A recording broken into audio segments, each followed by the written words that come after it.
not concerned about the amount of time I have to invest into the work. Asher Yoker Huli Bikesef Rab time is more valuable to me than a lot of money. I'm not concerned about my health. I've been up ready for many nights without sleep. He says, I committed the following. Yaver alai ma. Whatever happens to me. Al mishmarti emoida. At my post, on my watch, I will stand. Those words that the Friedrich Rebbe writes, Al mishmarti emoida, actually come from the Navi Habakkuk.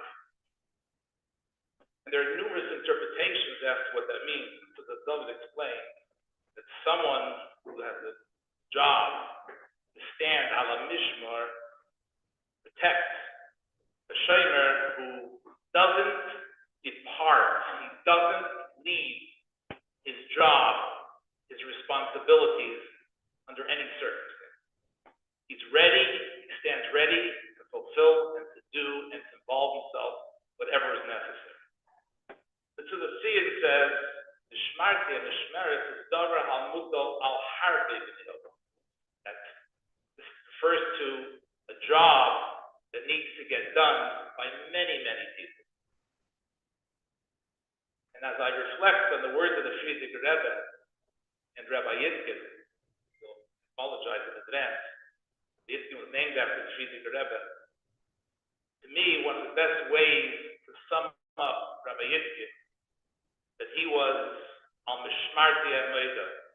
That means he was ready to do whatever was necessary at any time, at any place. He was ready to respond to a situation, do and contribute the way that only he knew how to do so. I have so many stories to tell because of other speakers after me. But I could just tell you, in addition to working with him in yeshiva and hearing from him his care and his concern, countless conversations about individual bachim and individual situations. Rabbi Itkin had a minhag that from time to time he would call me, it was usually pretty late in the evening. There's a shalom bayis issue. There's an individual kid who's dealing with a problem. Let's go and take care of it. I remember when we won the Supreme Court case, and it was, we were able to put up the menorah. Let's go put up the menorah. A little while later, someone defaced it. Let's go. We have to go spray paint and spray it out. My recollections of Rabbi Yitkin was that he was not just concerned about yeshiva and the Bible center, the community, and individual. He was al mishmarti amoida. He was waiting anxiously. What does the Eibishter want me to do at this given moment to fulfill the Shliach? And he did it as a second interpretation of the Tziyah. Not as an individual, never about him. It was about the group. Let's go, come with me together. He was equal, didn't have to be him, he didn't want the attention, he didn't want the honor. There's people who have that approach. What am I supposed to do at this given moment? How am I supposed to respond? They don't think about it. Am I going to get the honor, et cetera, et cetera. They think about the job that has to get done. I just want to conclude with the interpretation on one of those same words on the Shmarti Amoida in the Marikara, one of the Mefarshim, the Navi. He says, Amar HaNavi, Ribono Shel Olam, Eini Zaz Mikan. Ribono Shel Olam, I'm not going to leave here. Ad Shetedieni Kate Golzeh. Till you inform me the end of goals. I am definitely sure that Rabbi Yitkin is tummeling the Mila. I'm sure somewhere he found a lot of great people. I'm sure he ran into my mother, who they hosted at their Shabbos table so many years, and said, let's go, we got to demand the Moshiach that he come already. And there too, al-Mishmarti Amoida, he's standing strong and firm and demanding the Eibusher should listen to his plea, and once and for all, bring the Geula at a time we'll be reunited with him and all our loved ones. As you may notice, tonight there are representatives from the Babbitt Center, from Yeshiva, from, I guess, on Yeshiva, and then there's going to be a Talmud of Rabbi Yitkin. Now we're going to ask a dear friend of Rabbi Yitkin and community, Mr. Zev Rudolph, came back special to participate in tonight's Shloshim, to share a couple words representing the friends.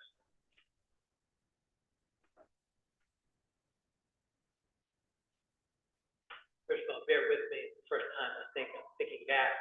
In all my years I've been around, the first time I've ever spoken at Shloshim. But when Mrs. Itkin called, she didn't even ask me to say yes or no. It was just like we're speaking Tuesday night, we'll be in Pittsburgh and we'll speak.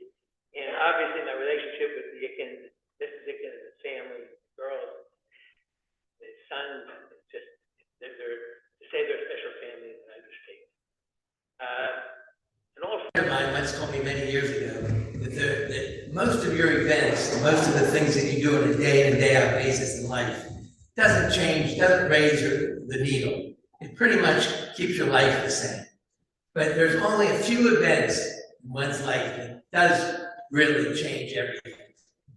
And I think we can all look back on those events and think, in our personal lives, that certain things have had a major change.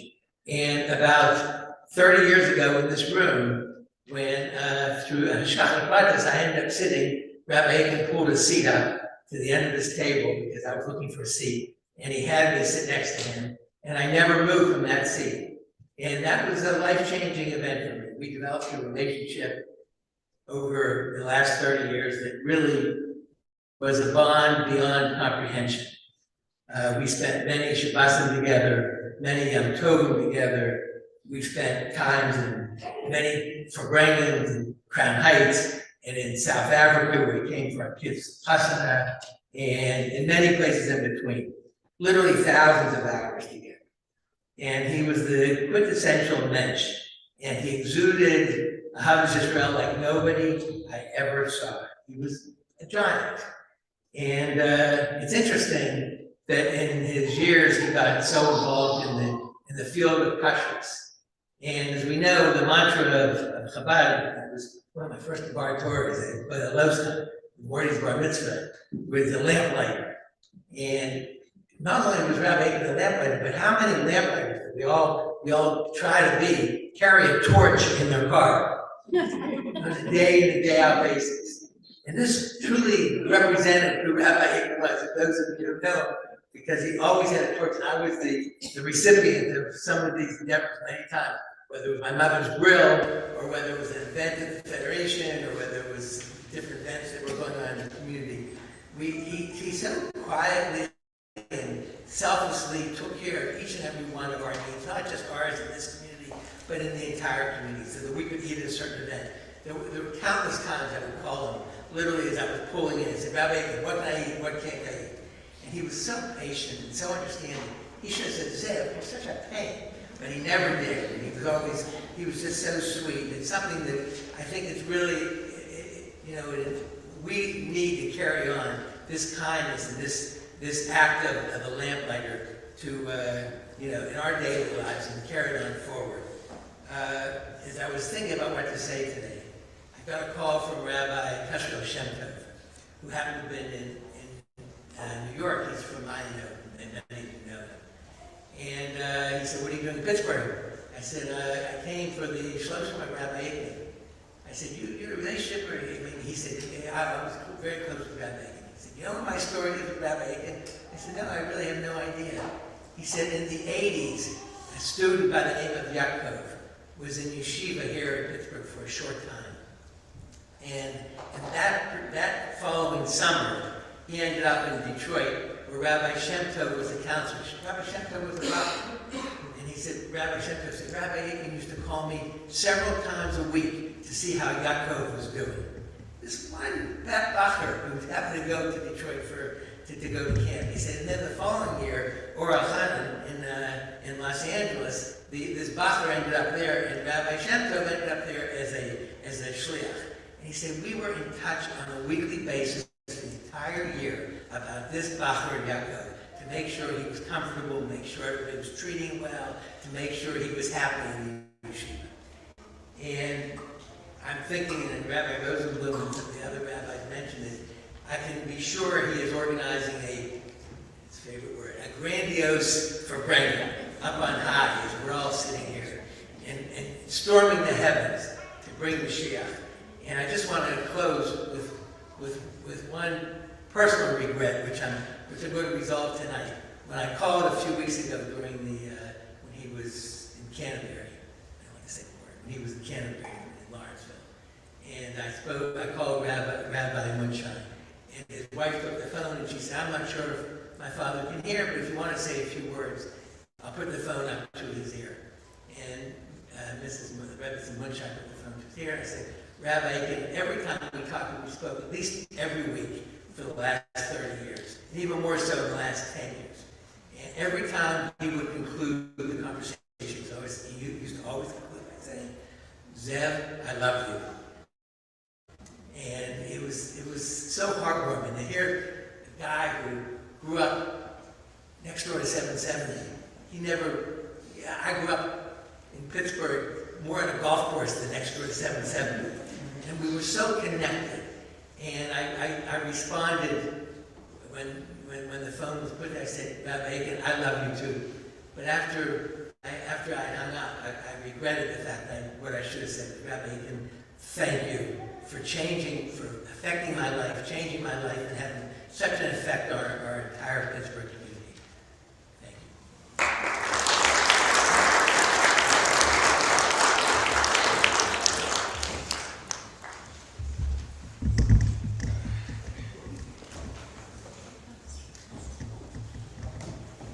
Thank you, Mr. Rudolph. Rabbi Altai mentioned Vehachai, Yitein, and Libo. How in every single Farbrengen, year after the Rebbetzin passed away, the Rebbe mentioned Vehachai, Yitein, and Libo. What's interesting is, how many times did the Rebbe actually mention the Rebbetzin per se? Something about her, something to learn from her? You can count on one hand, less than 5 times throughout the entire year, that the Rebbe actually mentioned the Rebbetzin. But the Rebbe constantly mentioned every single Farbrengen, started off and continued with the theme of Vehachai, Yitein, and Libo, something we could learn. Our father, Baruch Hashem, and many, many friends learned. During his years in yeshiva, he would always say, he would repeat what he heard from Mrs. Posner, Allah Shalom. When she was asked, who's your favorite grandchild? She would say, the one sitting next to me. He would say, who's my favorite Talmud? He would always say, the one sitting next to me, the one next to me now. There's countless Talmidim, thousands of Talmidim have gone through being with him over the years. Many of them have reached out, felt how my father spent many, many hours special giving them attention. I just want to point out several things that were just important to him. First of all, this idea of learning. He told me once when he was a bacher, he spent his time actually learning, not dilly-dallying around. He told me what happens after you're married is one thing. When you have time, sit and learn. I actually sat and learned. During his free time, he would be sitting and learning at every opportunity.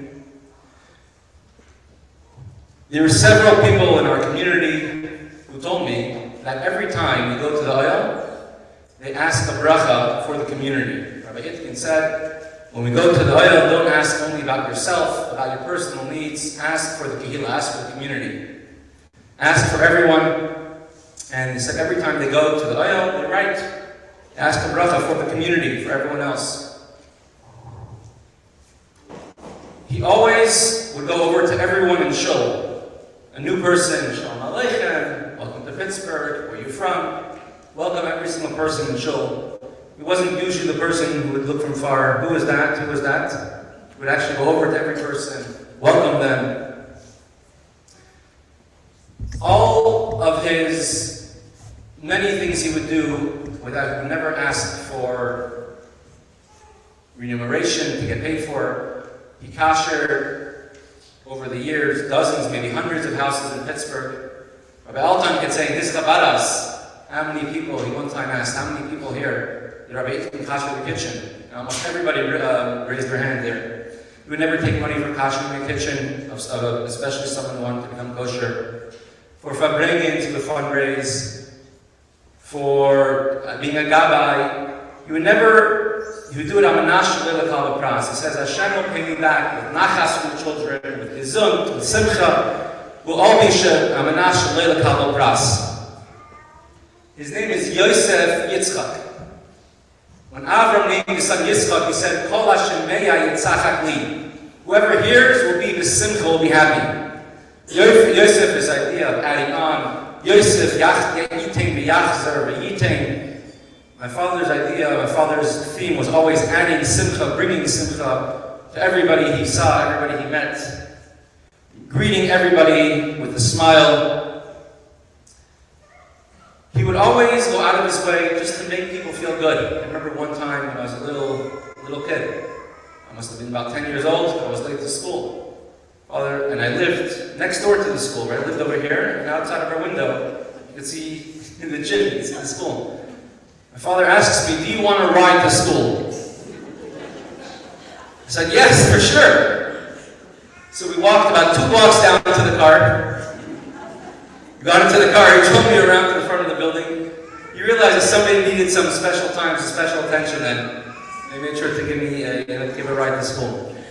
So if you say Vehachai, Yitzchak, Libo is to look out, how can you make another Yid Simcha, how can you go do something without asking anyone else, ask someone's opinion, and actually the emes want to hear what they have to say with a bittul.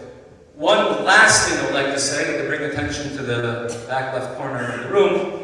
When my father was about 15 or 16 years old, so the age of maybe Shir-Beis, Shir-Gimel, and he was a bacher in yeshiva with his friends.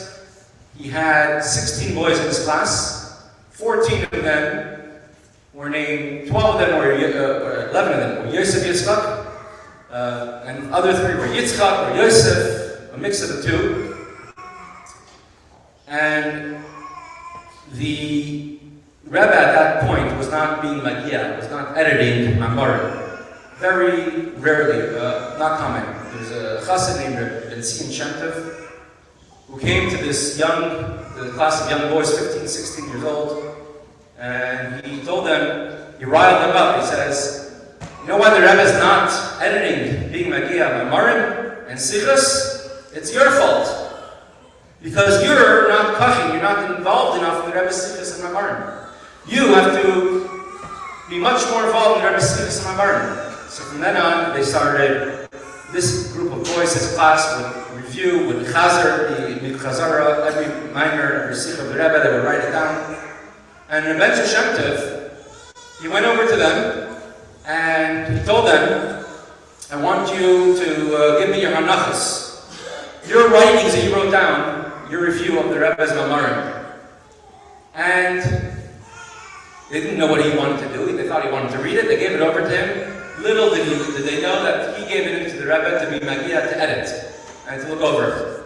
And there's one minor, we look at Aleph, called the minor of Kisisa, which my father is actually based on my father's Hanacha. My father was about 15 or 16 years old at that point, and they sent in that Hanacha, generally mainly as Hanacha, was worked on a little bit, sent it into the Rebbe was Magia it, the Rebbe edited it, and it's printed in Sefer Amar Melukot Aleph. And there were several other ones he was involved in, but that one is mainly based on his Hanacha.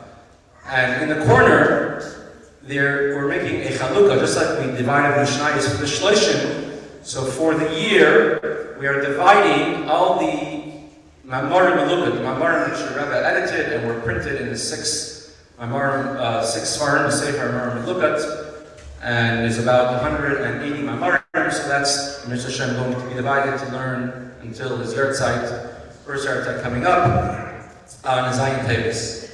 And the main thing, of course, we would always ask, and for everybody else, as he said by Rabbi Ephraim Rosenblum's Shloshim, that Rabbi Rosenblum, he wouldn't want speeches. He would want simcha nefabregin. So my father definitely would only want simcha, and everyone should be with simcha, and only good news from now on. Go ahead.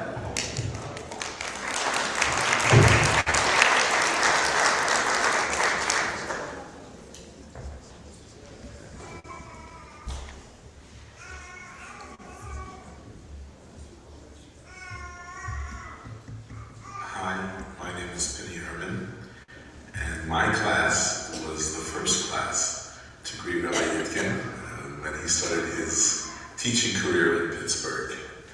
And it was clear from the beginning, the very beginning, that he absolutely cared and loved us, and he was just totally devoted to us. He taught us how to be bachar. He taught us sort of just how to be that way, and how to talk that way, and how to think that way, and just how to immerse yourself in that. Obviously, teenagers, a lot of teenage angst and things like that, and he had no patience for it. He would just he'd hear what you're saying, and he'd say, just be besimcha and be done with it, It was just clear how much he cared.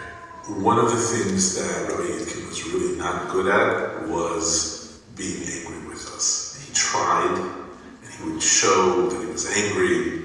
And I remember one time, I don't remember who it was, what it was, but he was trying to be angry, and in the middle he just couldn't, and he just smiled.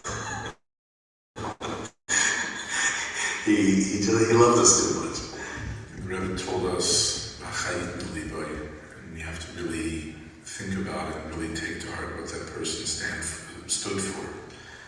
And with Rabbi Itkin, I think it was being genuine, authentic, truly caring and loving another person without any ulterior motives. And I think that was one of his strongest points.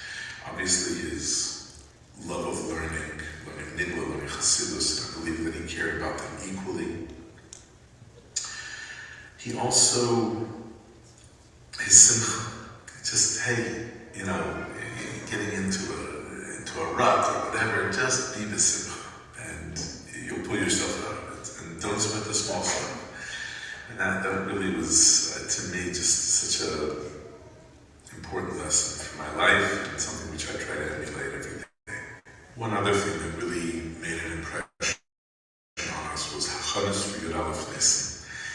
I believe he did this as a bachar as well, and he suggested that we learn the amount of sichos that correspond to the Rebbe's age as a gift to the Rebbe and as a chana for Yud Aleph Nissen, preparation for Yud Aleph Nissen.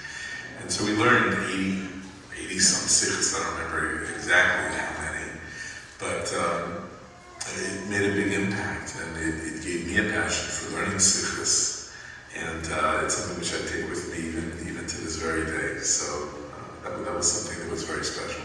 Just a few years ago, I spent some time, a good few months in Pittsburgh, and he made sure that we started a chavrusa together, and we learned Masechta Megillah, and I'm pretty sure we finished the Masechta. So we got pretty close, but he knew I was there for various reasons, and he wanted to make sure that I wasn't just there for those reasons, but I was there in order to learn. And we learned together, and it really, almost every day, and it really, really made, it changed my experience for those months that I was there. It was very, very, very special. And again, it just demonstrated how much he cared, how much he loved us, and we loved him back. We really, really did. And I'm gonna I'm gonna miss him terribly. My name is Marty Cohn, but Rabbi Itkin never called me Marty. He tried once when I was an adult, but we both just looked at each other and laughed. He continued to call me Mordechai after that. He would often remind me how we both arrived in Pittsburgh on the same day of Elul in 1981. I was 14. Over the course of my first year at yeshiva, Rabbi Itkin, along with Rabbi Yosef, taught me what an important holy thing a Hasidic Rebbe can be. This culminated in a very impactful prom night for me at the Itkin's old house on Douglas Street. Rabbi Itkin held me to the many achatas which he told me that I had made that night, many of which have helped shape the course of me and my family's lives to this very day. Rabbi Itkin will forever remain my example of a loving chassid of the Rebbe. My name is Rabbi Yosef of Toronto, and I lived in yeshiva in Pittsburgh from the years 1986 till 1988. At that time, my father wrote into the Rebbe, and he gave the Rebbe a few options where to send me. One of the options was Pittsburgh, and I remember that one of the options the Rebbe completely crossed out. And so I went to Pittsburgh. Baruch Hashem. Rabbi Yitzchak was my teacher.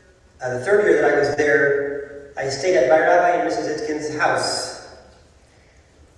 I called in to one of Rabbi Yitkin's sons during the Shiva, and I told him that it is your father's favorite Talmud calling, to which he replied, but my father had so many favorite Talmidim, but this was Rabbi Yitkin. He made you feel that you were his most favorite and special Talmud. I remember once standing in 770 on Rosh Chodesh Kislev. This was about Tafshin Nun, I believe.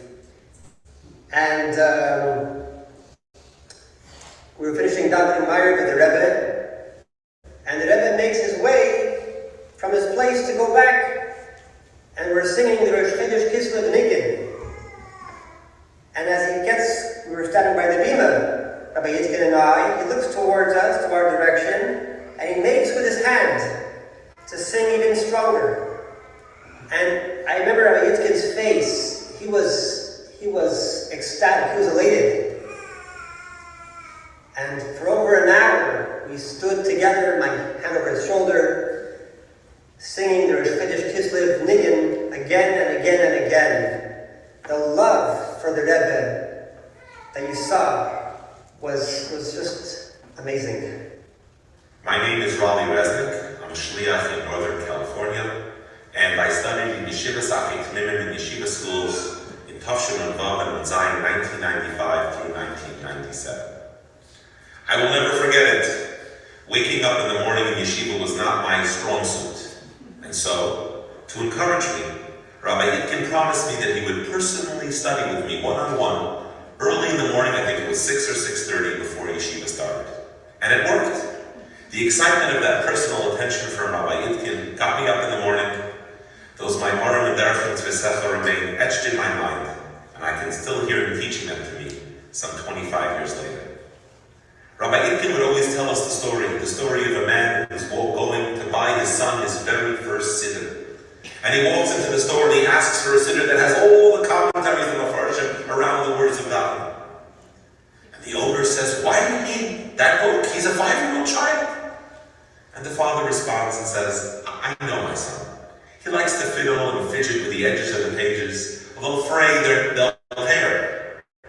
Even if the sides tear, if he has this svar, this sefer, this siddur, with all the commentaries, the words of the davening will remain intact."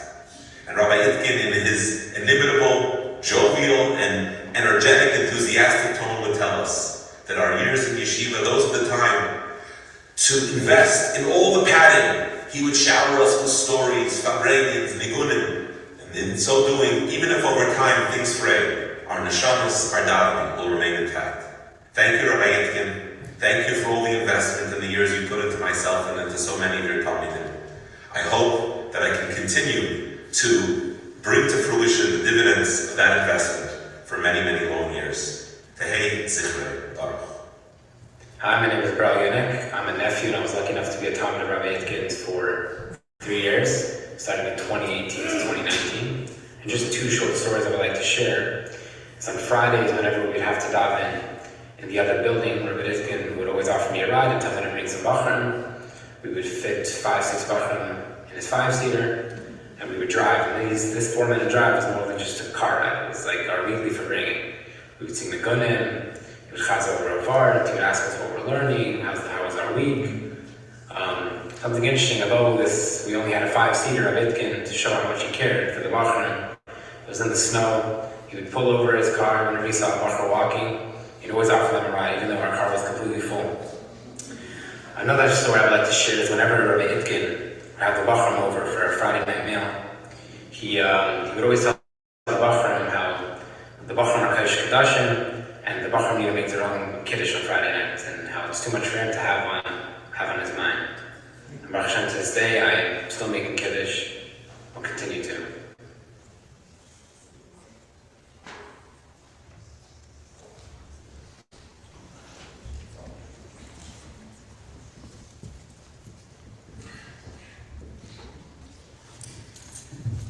So I'm here representing all of the Talmidim Rabbi Itkin was able to influence all through the years. And I feel very privileged because Rabbi Itkin actually picked me out of the Talmud from when I was just a kid. And it again shows Rabbi Itkin was always on the lookout for Talmidim. The year that Rabbi Itkin moved to Pittsburgh, so my sister got married, and I was 7 years old. And I was, the wedding was at the William Penn Hotel, and Rabbi Itkin called me over in the middle of the wedding.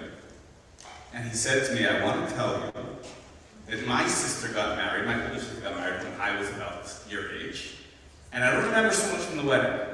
So I want you to stay here right now and make memories of the wedding, as it is right now. And of course, the only thing I remember about my sister's wedding is Rabbi Itkin telling me to pick memories. But that was Rabbi Itkin. He was always teaching, giving you that sense of how you would be able to live your life in a deeper, more beautiful way. And Baruch Hashem, I was able to have him as my teacher in high school for 3 years. And my father also arranged, and it's funny because my brother Penny, it must be something with the Hermit boys in the Sefton Megillah. My father arranged one summer we learned Sefton Megillah. And everybody's talking about how much Rabbi Itkin cared, but I want to just stress that Rabbi Itkin cared for you as the way that you showed up. And I would stay up late during the summers, and I would come to him, it was like 10 o'clock in the morning, and I'd go down to the newly renovated basement at the Itkin's home. And that's where we used to learn. Baruch Hashem, there were beds there. So Rabbi would see that I was, we're trying to learn Masechta, and I was nodding off. So he'd say, listen, take a nap. I'll be back in a half hour. So I slept well, I learned well. And I think that's what Rabbi Itkin gave you, is that, what's a great teacher? A great teacher is that it's not just that you remember what they taught you, but you remember exactly how they made you feel. Every time when you think about them, you remember how they made you feel. And as my brother Penny was saying, Rabbi Itkin was a seer, especially for, we grew up in Pittsburgh, but we know it was not just a seer of what a chassid was supposed to be. I think even more powerful was that he believed that we could be chassidim. Which for kids growing up, about Shula house, and what do we know, Rabbi Itkin believed in us. That we could become chassidim even though we didn't grow up after 770. We could take a look at the way he lived his life. We could model ourselves after that, and we'd be okay. And I think that there's thousands and thousands of Talmidim that are sitting today because Rabbi Itkin gave them a pathway. Here's what it looks like to be a chassid. You see, you can do it too, and I believe in you. And I think everybody, therefore, has these Rabbi Itkin moments that sort of stick in your mind. I have a 7-year-old moment, but I have so many other moments, whether it's going to New York, when we had this 15-passenger van, we also used to pack in more than 15 people. These trips to New York, the moments that you had with him, where you really, really felt you were the only one that he was talking to at that moment. You didn't feel like he was talking to a class full of Talmidim, he was talking specifically to you. And you knew it, because after class, he had something to say to you. He noticed. He noticed you were awake that day, you weren't awake that day. He was always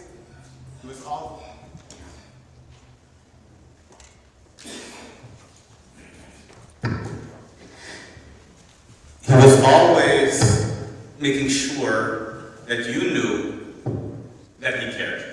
And because he truly did. And that type of authenticity, that type of life is one that Mirza Hashem we should all aspire to. And it's not the same being in Pittsburgh and not seeing Rabbi Itkin walk through the door with that smile. So we all have to make sure that we put on that smile for each other, the one that Rabbi Yosef would have greeted us with.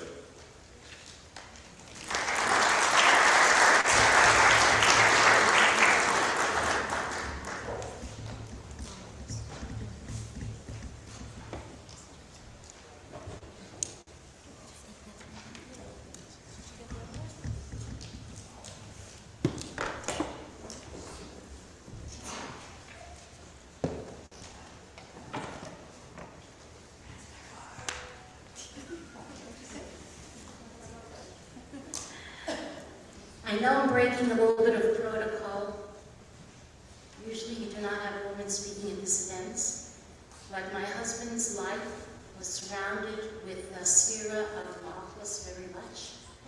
And I really felt this Shloshim was going to be sort of representing different aspects of his life, and I think the feminine aspect of his life does have to be represented, and so I'm representing it.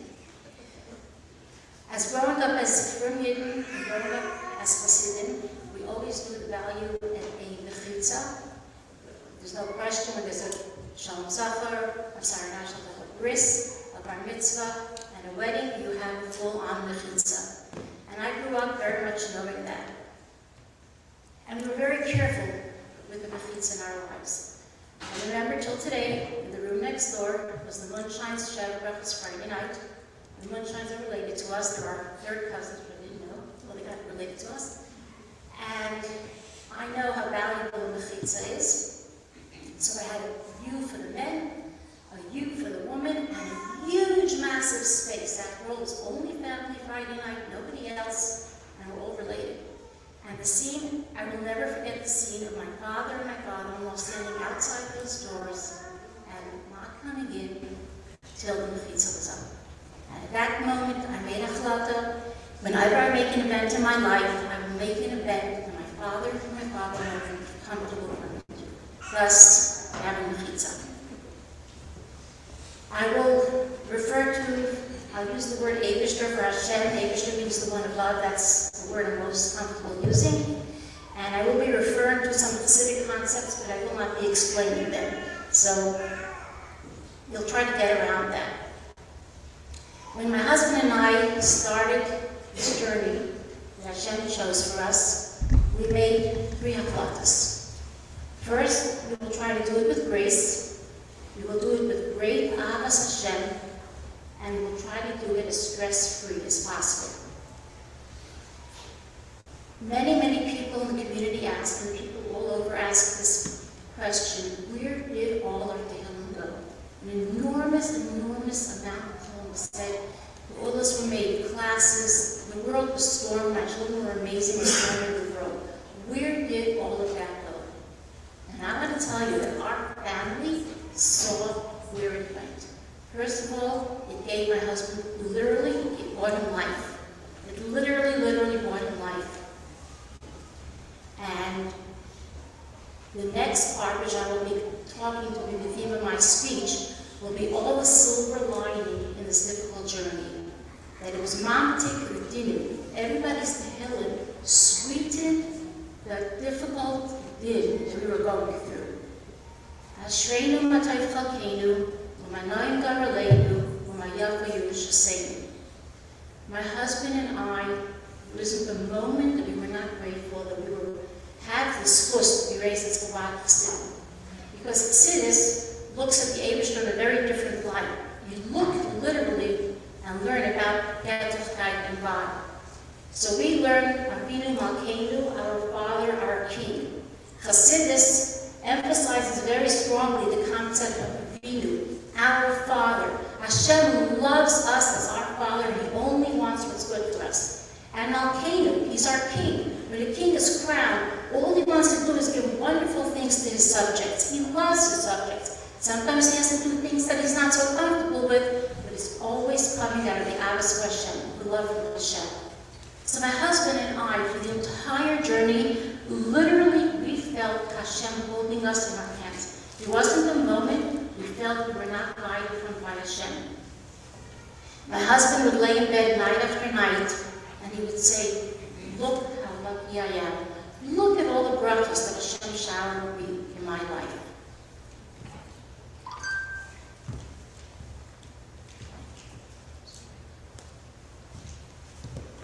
As many of you know, my husband had a chush for friendships, connecting to people. That was one of his greatest strengths. He has many, many friends in the heart. He had many friends in his growing up years who were very pivotal in forming who he was. I'm not going to enumerate these friends by name, because I will definitely miss one of them, but there is a known group, they're called the Kvutza of Miami.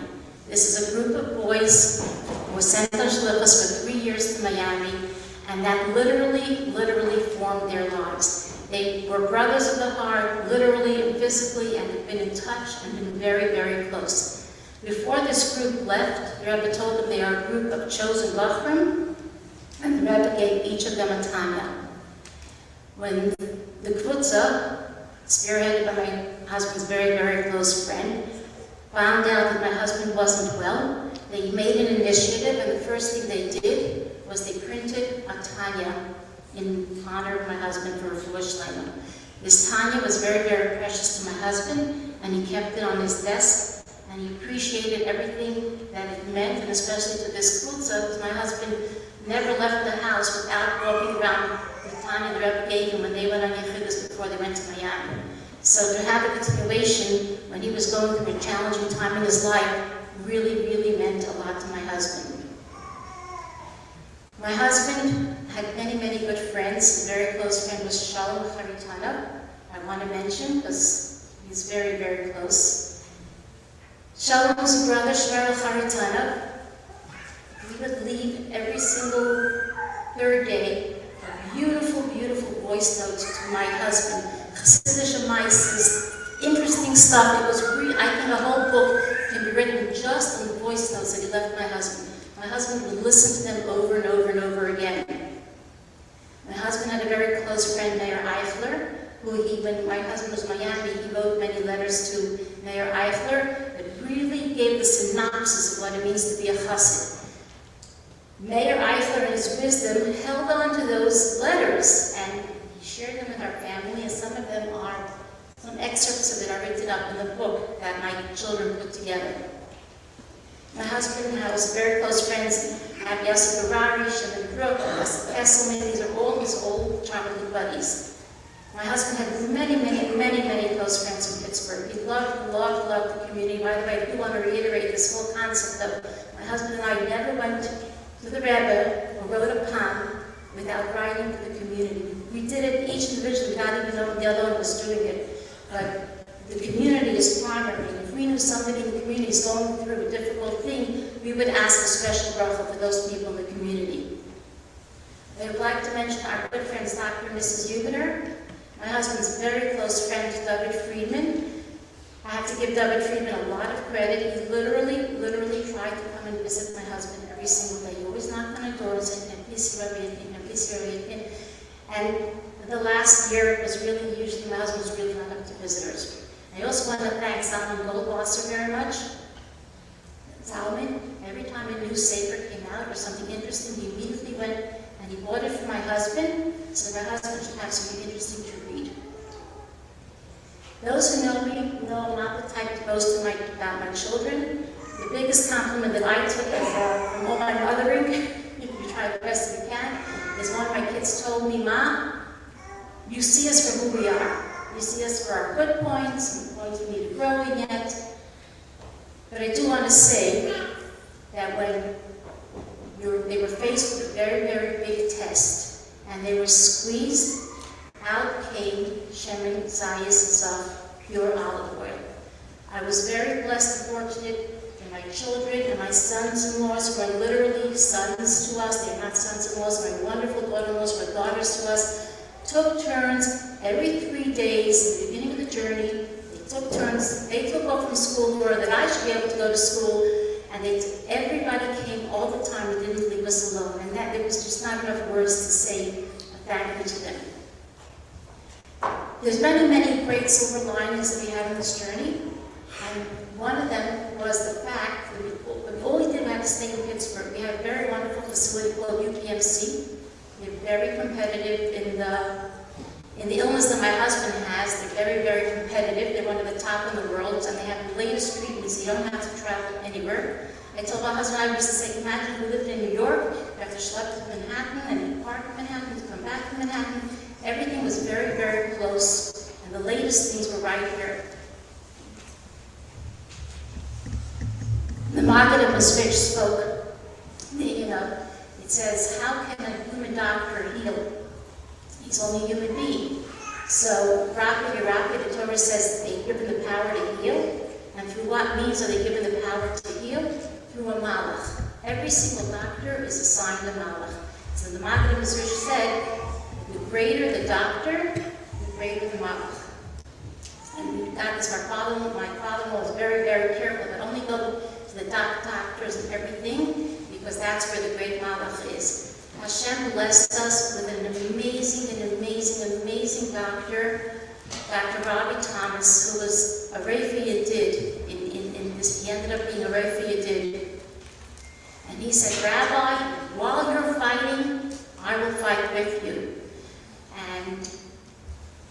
And we had many people overlooking my husband's case, the RCCS, the head doctor from MIT, experimental medicine. We had many people overlooking my husband's case. And they were in a small, they could not get over the ingenuity of Dr. Thomas and what he's done. And everybody in the hospital knew our family, they knew our faith-based family, and they all kept on saying, they give you this prediction, but they learned over the years, but with the rabbi, that prediction doesn't necessarily apply. And all that is definitely due to the Tehillim, that he actually got through many crises through the Tehillim. So much so, when they came over to us at the end, and we were planning to, to go home, that was our plan. And they called me in Motzei Shabbos and said, Mrs. Itkin, sorry, your husband cannot go home. He has to go to the hospice. And I was like, what? I said, no, here that he needs, and you cannot do it at home. It's only one unit, one facility in the whole town that has it, and we'll try to get you a bed there. So we were going to leave Monday afternoon into the hospice. Monday morning, Dr. Rabbi Thomas came to speak to my husband, and he said, Rabbi, he starts, we were all talking about you downstairs, referring to the doctor's lounge downstairs, and he said, we concluded, and this literally said, we concluded it was all from above. Even our medical intervention didn't do anything, it was all him. So as my kid said, that the fact that a non-Jewish doctor can recognize so clearly and openly the hand of Hashem, there's nothing greater than that. When they told our family that we have to go to hospitals, it was really not an easy thing, but that was the Eibishter's final wonderful gift to our family. We had 8 days of being, first of all, I learned a lot going in there.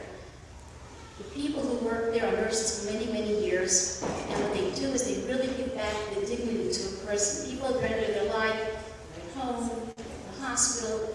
There's a very huge loss of dignity. There, they give back their dignity. They treat you like a human being. And anytime we thank them, they would say, it's such an honor, it's our honor. I learned so much about how to treat a person. It was on the level of something else. But because it's set up like the home, there was a large living room, a large dining room, a large kitchen, and pretty much, we took it over. And they allowed us, they turned the hospice room to sleep there, or they closed their eyes and let us stay there. And literally, if you want to call it a 24 hours, 8 days for Reagan, that's what ensued. It was during Hanukkah, and every time somebody davened Hallel, they came in and sang Hallel with my husband. Every time they did Rambam, he did Rambam. They davened day and night. It was for bringings and learning. And anything, any Gemara, anything anybody had to learn over and over, group after group was coming in. And I had to give a special thank you to my grandchildren who stayed up through the night saying, to allow us to have our rest. And they stayed up through the night after night. So my husband was 24 hours of tefillah. And it was beautiful access. We had unfiltered access. Children had to live for honor, and it was a very special moment. And I told my kids, recognize the great gift that the Eibishter is giving us. He's giving us the gift of closure. Not many people get the time and the space in a beautiful, serene setting. And as one of my kids came up with a tagline, they said, hospice takes care of the roof, and so the neshama can go in its own timeline. And another kid of mine said, Ma, I felt I was connecting the whole time to the Yechida of Tati's neshama.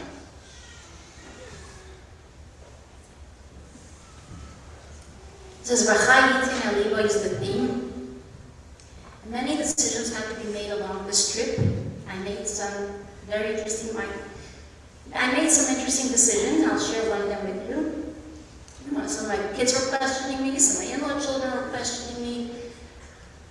But I decided sometimes you just have to teach by example. I grew up with many things we discussed in an open way. We grew up with the concept of wills in my family. My mother's father, my Zayda was sent to exile to Kazakhstan, and he knew the end was coming near, and he sent a letter to his wife, who was in Russia, and in it was his last will and testament.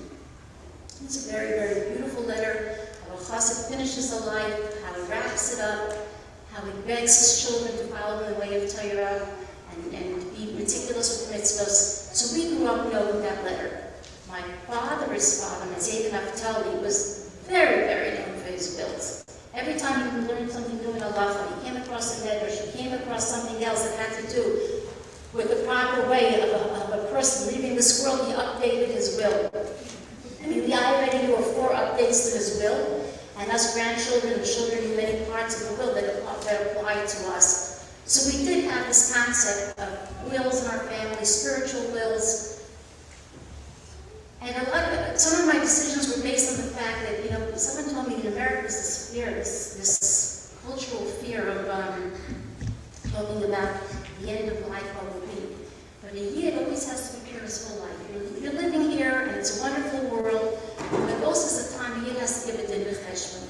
And there's a way for a Yid to prepare himself and to go, and I'm talking about in a spiritual matter. So I decided the different things I'm going to discuss openly with my children and talk about it, just to give them an example of how a Yid has to do things. So I do want to, Vehachai and Libo, I just want to really, my husband's very close friends, I want to say this following thing. My father left a beautiful will to my mother, because of course his father was a will writer, so we knew my father would love it. And he wrote something individual to every single person. But to my mother he wrote, he's asked my mother to please say his every single day. And I things I ever heard, because every time my mother says she's a big film, she's connected with him, she stays connected with him, and she does something beautiful for him under Shemayim, and she gives him a gift every single day. When I heard that, I wanted to put that on myself. I started saying my mother's a big film every single day. And many, many people have told them, if you want to flatter the person you love, say their kapitel every day. So I'm asking my husband's close friends that continue saying this kapitel at least for this year. This kapitel is Ayin, as many of you know, it's 70. But Gimel Adar, which is coming up soon, is going to be his 70th birthday. It will be Ayin Aleph. And I want to conclude again, Vehachai, Yitein, Libo. What are the things that really personify my husband? And I think a lot of all of the same thing comes over and over and over again. It's the concept of shalom, peace. He was a man who intrinsically loved peace. One of his, from this group of Miami, one of them just told us a story that he remembers when a few guys, something was going on with 2 guys in the throats and they weren't getting along. And it bothered my husband so much, he stayed up a whole night talking to them and literally crying till they made shalom. So shalom is something very, very close to me. Abbas Yisrael, my husband was known for his Abbas Yisrael. He had the ability to connect the heart to the heart. He was a man of action, but most of all, he did everything with simcha. So that should be the rallying cry. I just want to tell my children, and you'll have all the brothers in the world. You hold on tight, you will have Vehachai and everything good. I wish the Pittsburgh community, my husband is definitely got me with the Pittsburgh community up there. Each of us, everybody's their needs. I can't tell you how many people used to write in for shidduchim and for babies and for all kinds of health things. He was always writing about the community. We love you all, and thank you so much for honoring him with your presence.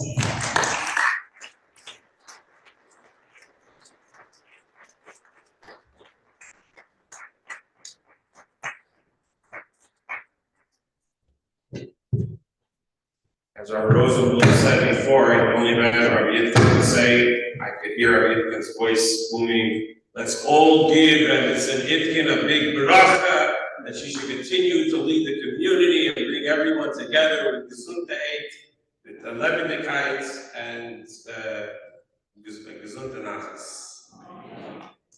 not sure why you're worried about people leaving, there's more people now than we started, but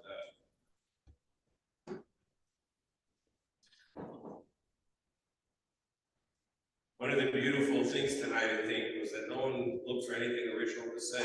Everyone said the same thing. It was Rabbi Itkin is emes lamidai, and everyone in their own words said the same ideas about Rabbi Yitkin, because that is Rabbi Yitkin, what we heard here tonight. And as you mentioned, the Chayim and Libo, and we all continue to do so. We can always love sharing a Siddush Alaisa. Rebbe said this by Karengen. In Kisri Arizal, the Arizal's writings, it says that you're not supposed to get stuck at night. So the Rebbe repeated the story a number of times, maybe more than once. At one time, he was walking in shul, there was a stuck box, and he got some coins from his pocket, and he threw it into the box. So someone turned to him and said, Hastnish, the Rebbe should know if Kisri Arizal, they don't get stuck at night, so the Rebbe feels so bad. So later he went to that day went to the Fidik Rebbe. He told the Fidik Rebbe that he got sacked. He was told off for getting stuck at night. You know, he was feeling. So the Fidik Rebbe told him, you could be sure that the person who told you that probably doesn't get stuck the right day. So it was bothering him that he getting stuck at night. We all know that Rebbe gave plenty of stuck at night. Everyone is familiar with the Sunday dollars, but that gave many more times stuck at night after hiding to people to give tzedakah. So as we mentioned earlier, Teira Beilim Bills Kassan, that was insisted that every gathering should have all three elements. We've at Tefillah, your words of Teira. We can all do tzedakah right here, right now as well. Modern days, cash is king. It's not the king only moves one step at a time. It's not what people do much, but people do electronic stuff, as you did it here tonight as well. There's everyone on their chair, I know they were gathered, so it's not on your chair, it's in a pot and everything. There's two papers here, two tzedakahs that everyone should participate in honor of Rabbi Itkin. You have the family, Rabbi Itkin's family is collecting here to buy a new mitzvah tank that will be stationed out of Binghamton, where Rabbi Itkin's daughter and son-in-law are one of the Shloshim, but will also continue. Binghamton's where the students are, as most schools, don't have a lot of time in school. They're more out of school than in school, so there's when the students are not in Binghamton, the mitzvah tank will go around to other family members, hopefully including Pittsburgh, and to do with Tzayim. We all know Rabbi Yitkin's passion for Tzayim as a Shliach. It's something that he took very seriously, and so everyone, if you don't know how to use a QR code, you can type into your phone, charity.com/Rabbi Yitkin to participate in that fundraiser in his honor. And second, there's a beautiful letter here from Rabbi Rosenblum and Rabbi Rosenfeld about a local memorial mikvah for Rabbi Itkin. Rabbi Itkin had many hats that he wore here in Pittsburgh. His primary hat was a mashpia in yeshiva, and part of the being mashpia in yeshiva, as we heard from the students here tonight, was bringing the passion of Chassidus, Darkei Chassidus, and to the students. And of course, one of those is the importance of going to the mikvah. And as yeshiva is getting ready to move the Masifta to the new building in Greenfield, new men's mikvah for the Vehachai being built there in his honor.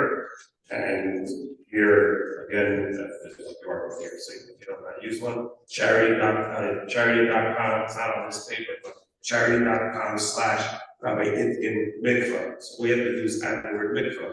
The first one, Rabbi Itkin, and add the word mikvah. Do the second, give through charities to be able to help memorialize Rabbi Itkin's practices of Vehachai and Libo in Ma'aseh Gashmi here. Particularly, by the way, the students, if you haven't reached yet, it means your class is not doing a good job, that the focus is on the alumni to participate in honor of Rabbi Itkin, each class together.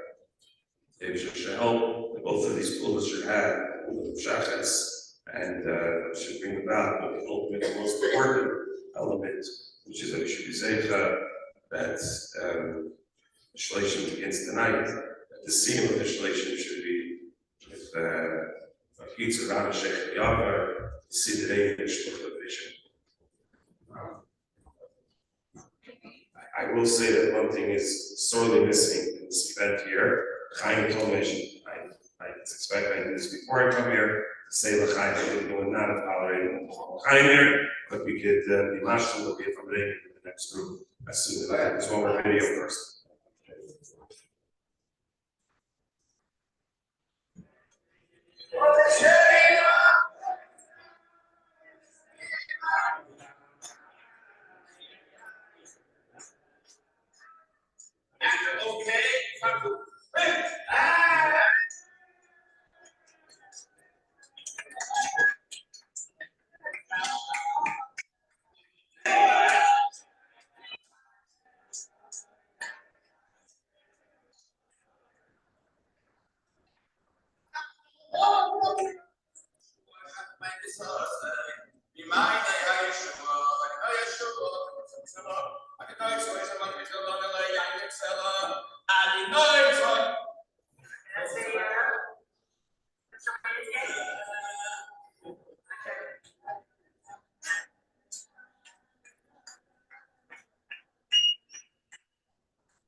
Based on the meaning of Alice's soul, and everyone over here make a change in the world.